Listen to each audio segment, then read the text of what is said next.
Tzu Chi volunteers in the Philippines are helping out families after a large fire destroyed their homes in Pasay City. We will also provide some tips and advice for those of you who may wear contacts so that you can keep your eyes strong and healthy. Welcome to DaAi Headlines. I'm Duncan DeAeth. Thank you for joining us. In Pasay City in Greater Manila of the Philippines, a large fire in a slum area on May 10th burned down 80 structures and forced nearly 180 households to temporarily move to emergency tent shelters. Some victims are still living on the site of their destroyed homes. Tzu Chi has issued immediate assistance, sending rice, clothing, bed sheets, and other urgent materials for the victims. The walls are all black with smoke, and this metal shack was burned to the ground with only a plastic tarp used as cover. This is Pasay City in Greater Manila in the Philippines. A fire in this ghetto destroyed many of these residences as one household forgot to turn off their gas stove. When I saw the fire, the only thing that I could do was jump from my house to survive. Flames from the fire spun out of control, 180 households ultimately being affected. Many had to be relocated to a nearby basketball court, living under cover provided by discarded metal sheeting and plastic tarp. Tzu Chi volunteers use a large truck to transport rice, secondhand clothing, bed sheets, and other daily necessities to help these victims. These materials help a lot as we try to rebuild our life. We never expected Tzu Chi to deliver so much aid, as we're indeed very grateful.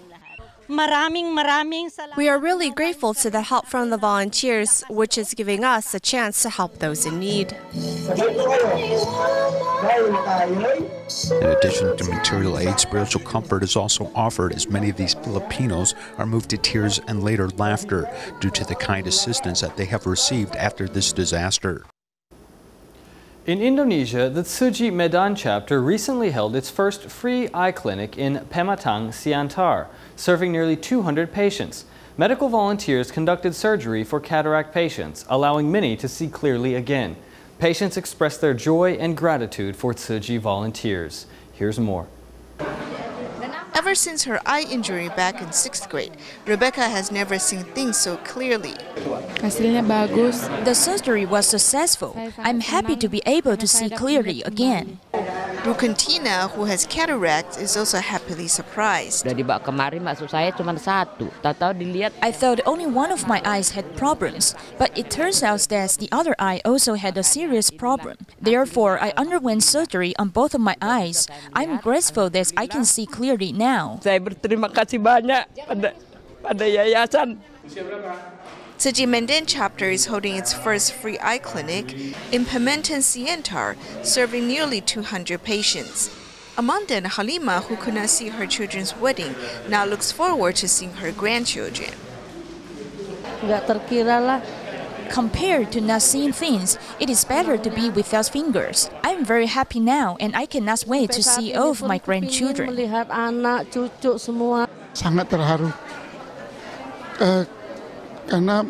I'm very moved because they are all very happy. I remember clearly that when they came yesterday, there were no smiles on their faces. Yang pada semalam pada saat pendaftaran hampir tak ada.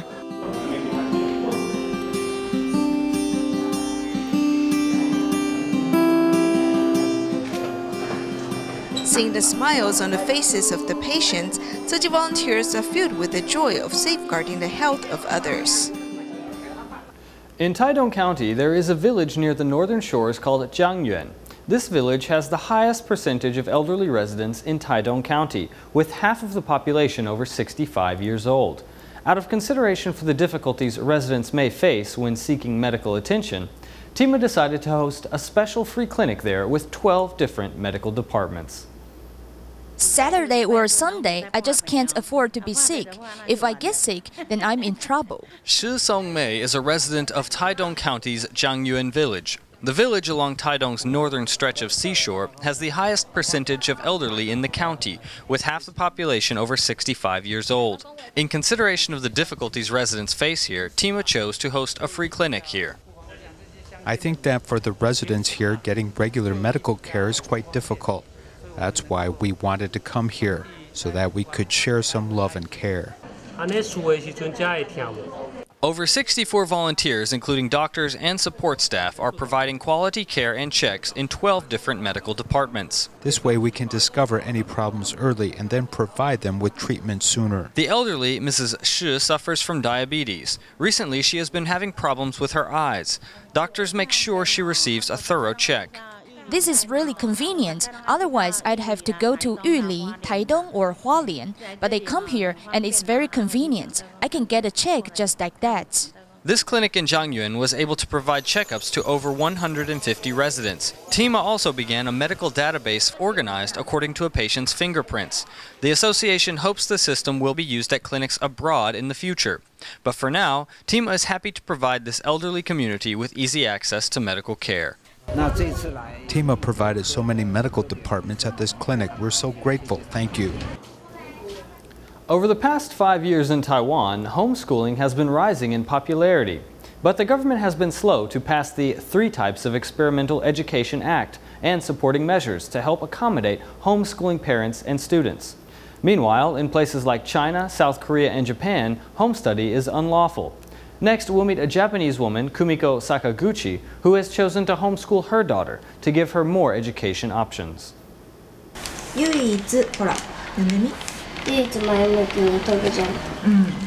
Today, Kumiko Sakaguchi from Japan is using a newspaper to teach her daughter how to read and understand the content of the newspaper article. Later, she will be asked to do homework such as writing the history of ice skating. This child uses this newspaper clipping and then turns it to a map to see other countries which are actively involved in ice skating, helping her develop an in-depth understanding of world sport and culture. The biggest reason for choosing homeschooling is allowing her to study both Japanese and Chinese, along with the culture of Japan and Taiwan. Last September, Chenling became a homeschool student because she didn't like studying Chinese and mathematics. The school has too many tests and just gave me a series of tests in mathematics and Chinese, so I didn't like to go to school. I didn't like studying math and Chinese. I thought that watching YouTube and some of those instructional videos about math were much more entertaining. Chenling is a 4th grade student this year, but her Chinese and math ability is actually that of a 6th grader. Actually, homeschooling is not allowed in China, South Korea, and Japan. Basically, in Japan, home study is not possible. There are no legal guarantees for this type of education. Those who don't go to school are considered truant. They don't go to school because they're afraid of being bullied or are physically disabled. In Japan, children who do not want to go to school must use illness to apply for leave and attend a special educational center for truant students. However, because of limited course content and hours, it is difficult for them to graduate to the next grade. We have to thank some scholars and parents who advocated for this educational reform, as we have implemented experimental education policies, which are quite beneficial when compared to other countries. 全部的字全部都是我用电脑打的。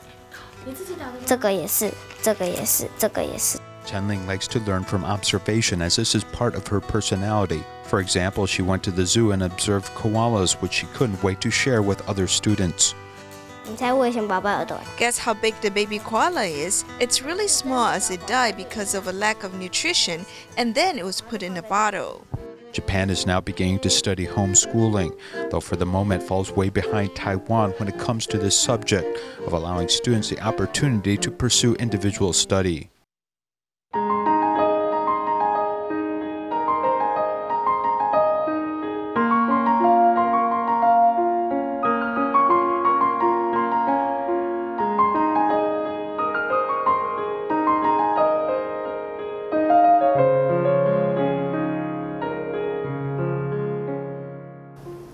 If you wear contact lenses, then you know how difficult choosing the best brand can be.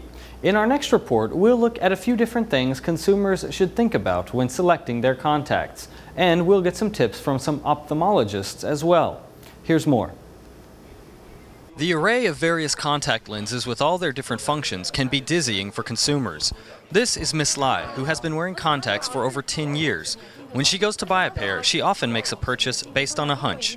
像我一样干眼的状况的 For people with dry eyes like me, stores will recommend that we buy some brand that provides extra moisture. They'll say certain types will keep your eyes moist, but that others may actually increase dryness. Many suggest that to avoid dryness, consumers need a brand that contains a high level of moisture by being more permeable to oxygen. But is that really true?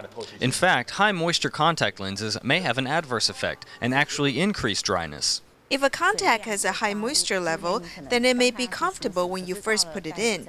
But after a whole day of wearing them, in the evening you may start to think, why are my eyes still so dry? That's because the fluid that permeates the contact lens can actually absorb the water from the rest of the eye to stay moist. So the contact may be moist, but it may actually increase the dryness of the rest of our eyes. When contact lenses are worn improperly, they can cause harm to the wearer. To be sure you are wearing a suitable type of contact lens, you can actually do a simple test yourself to check the quality of the lens film. First blink 2 or 3 times, then immediately focus on an object nearby without blinking. See how long you can stare. If you can go more than 10 seconds, then that means there's no problem with the lenses you are wearing. It indicates the quality of the film is good. If you can only go 5 to 10 seconds, then you may consider changing lenses. If your eyes can't remain steadily focused for more than 5 seconds, you probably shouldn't wear the lenses. It is always best to follow the instruction of your physician when seeking a prescription for contacts. Usually, a doctor will test your vision through a slit lamp and check for any allergies or inflammation. They may also test a patient's tear duct reaction when helping patients choose a pair of contacts. Generally, for tear secretion, a level over 10 is normal, in which case water-based contacts and silicone-based contacts can both be used. If a patient has a level of over 5 to 10, then we recommend a low moisture water-based type or the silicone. But if a patient is under 5, then they should probably stick to the silicone-based contacts. The traditional water-based material is more comfortable, but it has a low level of oxygen permeability, while silicone types are very highly permeable. But they also contain higher levels of inorganic material, which means that they may easily absorb lipids from the eyes. There are some types that are a blend of the two varieties, but they are generally much more expensive. The entire outer surface of the water-based contact needs a much higher amount of moisture for it to reach the inner portion, but the silicone-based varieties have much higher permeability. This may make the silicone lenses a bit more comfortable since they have the increased moisture permeability. Commercially available contact lenses have a rate of curvature between 7 and 9. If the curvature of a wearer's eyes is higher or lower than the standard, then lenses may be uncomfortable and may not even be wearable. If wearing contacts cause a lot of little bloodshot veins or irritation, then we may need to worry about hypoxia or lack of air to the covered region. In such cases, you should probably check with your doctor about whether you should switch from one brand to another or find a pair with a more suitable curvature. The regulations and standards put forth by the ministry are just guidelines, but different individuals have different curvatures and moisture levels, so it's important to check with an ophthalmologist about which kind of lenses are best for you. People that wear contact lenses know how important it is to keep contacts clean and to use the appropriate products to avoid the growth of bacteria. In our next report, we will review some important advice for how to effectively clean your contacts and avoid any possible damage to your eyes. Wearing the right contacts with stylish eye makeup can make the eyes stunning, but it is important to put in your contacts before you do your makeup in order to decrease the risk of possible infection. If your hands have been dealing with makeup, it is not a good idea to handle contact lenses. When you remove your makeup, some will inevitably get into the eyes. So it is best to remove your contacts before you remove your makeup to avoid contact between the lens and any makeup products. Whether you are putting on your contacts or taking them out, it is important to wash your hands before doing either. It also takes a bit of know-how to learn which cleaning supplies are the best for your eyes, as some cleaning agents, if left on contacts or in the eyes, can cause serious irritation. First, when you wash your hands, use a relatively non-oily hand sanitizer, or some gentle soaps may also be good. But be careful when using creamy hand soaps with milk, because they may leave a layer of oil in your hands. And then when you handle the contacts, some residue may be transferred. Some people may use eye washing liquid to wash off the dirt in their eyes. When you do this, you have to ensure that the edges of your eyes are clean to avoid bringing bacteria into your eyes. Also, don't overuse eye washing liquid. 泪液里面含丰富的一些抗菌的一些因子在。There are a lot of antibacterial agents in your natural tears, so rinsing your eyes with eye washing liquid too frequently will decrease the amount of those antibacterial agents. 眼睛的一些因子，这个抗菌的这个程度反而会下降。 In addition to daily contact lenses, if you have contacts that are intended to last 2 weeks, a month, or a year, you must be especially careful to clean them thoroughly and frequently. Some cleaning solutions can clean lenses in 6 hours of soaking. However, doctors agree that hand washing them gently is more effective. It is not absolutely necessary, but we still generally recommend hand washing them when you can. When you pair the cleaning agent with a scrubbing action, it actually increases in its effectiveness. There are some contact cleaning systems that involve hydrogen peroxide, which can be extremely effective in killing bacteria and preventing mold. However, these systems require the use of a special platinum contact case and a soak in the solution for a full 6 hours. Otherwise, the chemical process may not completely finish and may cause damage to the eyes. There is a set time limit for the cleaning process because the hydrogen peroxide must return to a pH neutral state. If you take the contacts out and wear them before it reaches that state, then there is a risk that the residual peroxide will burn the wearer's eyes. Doctors kindly remind contact wearers to keep 2 contact cases, ready to be used while your primary one is being cleaned. After cleaning the contact cases, it is also important to keep it in a dry place, and don't leave it in the bathroom either, and changing it every 2 or 3 months is the safest option. In Mozambique of Africa, Tzu Chi volunteers held a Buddha Day ceremony in Maputo, attended by more than 1,600 people. Attendees sang the prayer in their local dialect and performed a sutra adaptation with an African style. With wooden poles and ropes, the volunteers draw concentric circles on the ground. They also jot down notes arranging everyone's position. There are all kinds of preparation. Using local resources, volunteers in Mozambique decorate the venue with wild flowers and chiffon.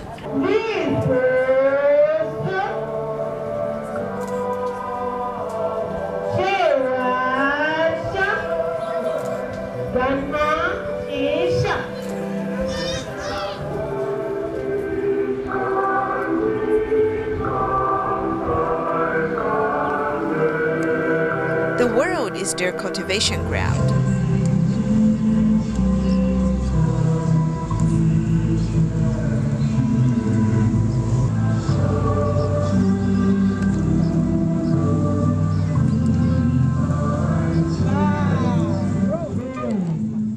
The local volunteers take off their shoes, showing their respect. Then they sing the prayer in a local dialect.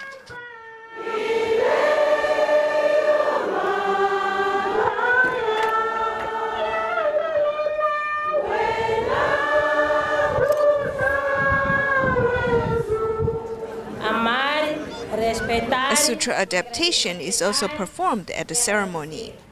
The person playing the Buddha wears dry leaves as earlobes.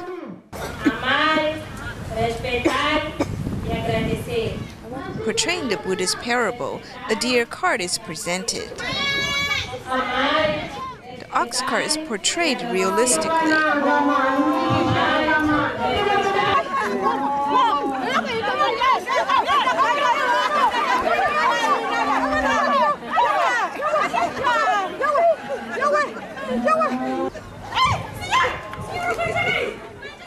An African version of Sutra of Profound Gratitude toward Parents is presented. It tells the story of a single mother whose daughter ends up in the prison.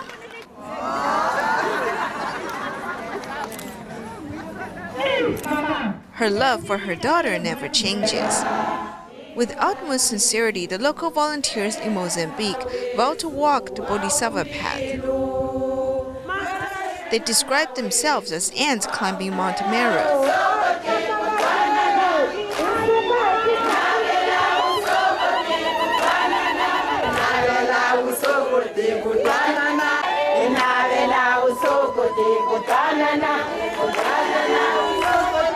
More than 1,600 people pray piously, moving the hearts of everyone present. Next, we'll visit the African country of Lesotho, where over 300 volunteers and residents of local communities recently held a Buddha Day ceremony.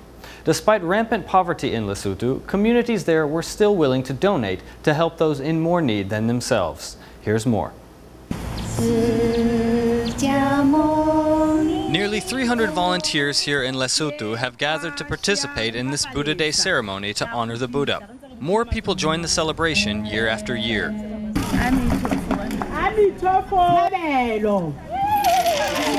60 different communities participated in a bamboo coin bank drive this year, and some people have sent their donations ahead of their own arrival. Yesterday, so they didn't come today. Nearly half the population of Lesotho lives below the poverty line, most earning only about $1 a day.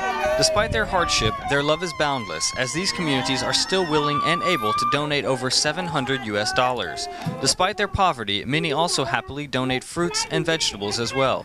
It's a very good egg. They have the good eggplant. Oh, and this vegetable. It's nice. Vegetarian working hard. High blood pressure is going down because of vegetarian. The voices of residents here are full of joy, and their eyes shine bright with love. Together, the people of Lesotho and volunteers from Taiwan share a sense of community and love that will continue here well into the future. Tzu Chi's Buddha Day ceremonies in California's Sacramento and Wilmington were small but dignified, attracting locals and also many Catholic Mexicans.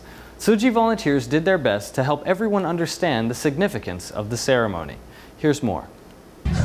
Tzu Chi volunteers in Wilmington, Los Angeles turned this park into a small playground. How will they hold a Buddha Day ceremony in a community whose residents are mostly Catholic Mexicans? The volunteers have found a way. Make a wish. The volunteers also guide the children to offer tea to their parents. Thank you, Mommy, for everything you did to us. Thank you for taking us. The day is hot, so the volunteers use rose-tail tea instead and serve it to the policemen who are there to maintain order to appreciate their services. The tea is cold, but the heart is warm. Here in the Buddha Day ceremony in Sacramento, the volunteers use flower vases made by children of a Tzu Chi children's class with recycled yogurt containers. 学校学校不能等. Today we made flowers to sell them and get more money to help other people. 佛祖结花香。 The sign language performances by students from the children's class and Tzu Chis are very meaningful. In Northern California, Tzu Chi volunteers joined the annual Spring Fair at Bellhaven School in Menlo Park. Tzu Chi volunteers took the opportunity to teach students the importance of recycling to protect the planet. That's all our time for today. Thank you for joining us, and we'll see you all next time.